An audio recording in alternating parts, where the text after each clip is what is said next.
In a world where the stars like bright diamonds shine, lived a small, sprightly mouse named Lila McBrine.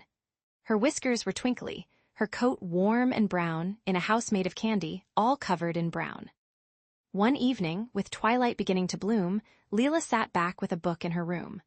By the soft glow of fireflies flying about, she dreamed of adventures, of whimsy and doubt.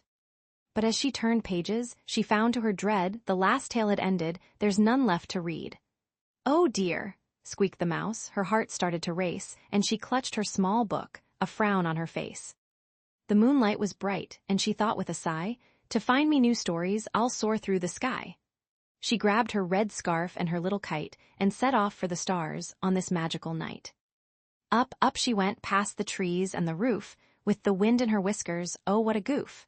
To a land made of paper, where tailies come alive, and each page was a doorway, where wonders thrive. There were fairies with sparkles and dragons that danced, flying fish in the sky like they'd always pranced.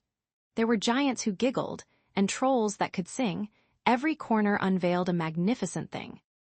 But as Lila spun round, the thrill gave her fright, for she'd lost her direction in the shimmering light. "Oh no," Lila gasped, "what shall I do now? I may never get home, I'm lost-o, oh wow." Then from out of the shadows, a wise owl flew by, with feathers like rainbows and a gleam in his eye. "Dear Lila McBrine, do not fret or despair, just follow the laughter, and you'll find your way there." In clever pursuit, she listened for glee, to the chuckles and giggles from creatures so free. Through the valleys of stories and clouds made of dreams, she danced on her toes, caught up in their beams. At last, the sweet sound led her to a surprise, a circle of friends with bright, twinkling eyes.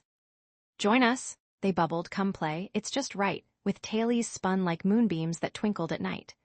Lila laughed and played till the stars bid farewell, but just as she thought she'd stay longer, she fell to sleep with a smile as soft as a breeze, amidst new friends who whispered, "Rest now, if you please."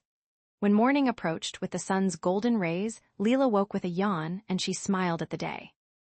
With stories aplenty, she stitched them with care, then packed up her kite, with her heart full of flair. Back down she did flutter, to her sweet home made of sweets, where candy-coated walls met her tiny mouse feet. And she hugged her dear book, now filled with some lore, each page turned like the wind, singing tailies evermore. So, if you feel lost, just look to the night, follow laughter and dreams, and hold on to the light. For adventure awaits when you let out a cheer. With friends near your heart, there's nothing to fear.